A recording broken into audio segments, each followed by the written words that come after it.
Hi, my name is Kaisa Krusko, and I am a family law attorney in Bedford, New Hampshire. This segment will focus on what to expect during a guardian ad litem investigation.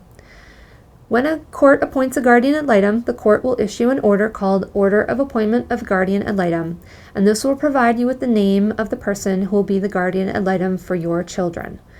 The Order of Appointment of Guardian ad litem will review different issues such as who will pay for the guardian ad litem and what the division of the costs will be.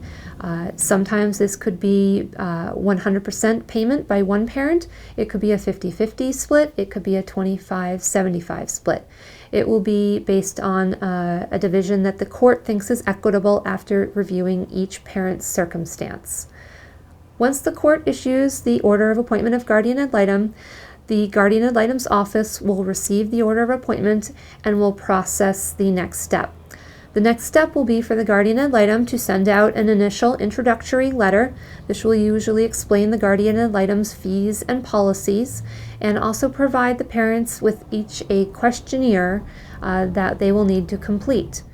The initial packet will also usually include a guardian ad litem stipulation that will be a contract between the guardian ad litem and the parents and will be submitted to the court for approval. This can review various issues such as the payment of the fees, what each party is responsible for, the hourly rate, the retainer amount, whether or not the guardian ad litem will have to submit a motion to exceed the statutory fee limit of $1,000 on the guardian ad litem investigation. The guardian ad litem stipulation can also review other issues such as whether or not there will be a confidential conversations between the child and the guardian ad litem. Review the stipulation carefully because it will become a court order and it will be enforceable by the parties or the guardian ad litem or the court. For the guardian ad litem questionnaire, this is usually a lengthy questionnaire that will ask you for a lot of information about you and your family.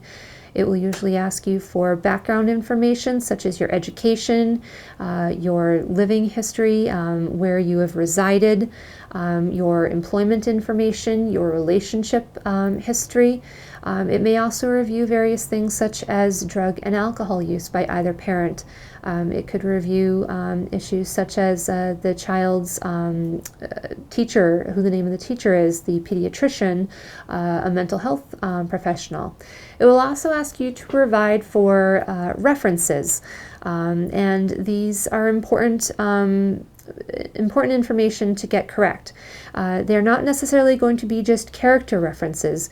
You should choose people who have observed in person your parenting of the child or children, or is aware of some of the disagreements or the issues and has firsthand information. A good person to put in the reference might be the child's teacher so that the guardian ad litem can review with the teacher how the child is doing in school. Daycare providers, other people that have firsthand knowledge are going to be the most important people to list for the references. After you've received this introductory packet, you'll return it to the guardian ad litem, and once the guardian ad litem has the payment and everybody's paperwork, the guardian ad litem will proceed to the next step, which is usually an in-office interview separately of both parties. It will depend on your specific guardian ad litem, but most guardian ad litems will want to interview you alone. This will not be an interview that will include the children, spouses, or other people, but you'll want to check with your guardian ad litem to make sure what their specific preference is.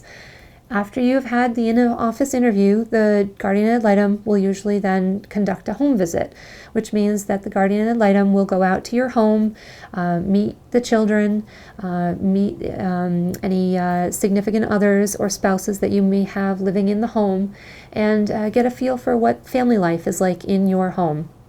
If you're having supervised visits, the guardian ad litem may instead go to the supervised visitation center instead of doing a home visit to observe you interacting with your child or children. Once these parts are complete for the investigation, the guardian ad litem is going to reach out to other sources such as teachers, doctors, references, other people who may have information about your case. The court may allow the guardian ad litem, or you may allow the guardian ad litem through a release to review things such as medical records or school records, police reports, or DCYF reports or records. And the guardian ad litem will hopefully conduct a thorough investigation, which will give the GAL all of the information he or she needs to then make recommendations. Depending on what the court has set in the guardian ad litem appointment, the court will either have the guardian ad litem file a GAL report, which will be a lengthy report about the investigation, so the history and the background of the family, the current circumstances and the issues that are going on for the family, and recommendations. Sometimes instead of filing a GAL report, the court will have the GAL come to court at a hearing, such as a review hearing or a status conference, and give an oral report about the status of the investigation and any recommendations that the guardian ad litem might have. The court could also ask the GAL instead to issue an opinion letter, which would be a much shorter letter rather than a guardian ad litem report. It would be a letter reviewing on a smaller basis the investigation and then provide recommendations. And then from there, it'll really be dependent on the specific needs of the case. What will happen next in a guardian ad litem investigation? It could be ongoing review of the parenting matters. It could be testimony at trial. It could be attendance at mediation or a settlement conference to help the parties resolve the issues. If you have any questions about guardian ad litem investigations, please feel free to contact my office for further information. Thank you.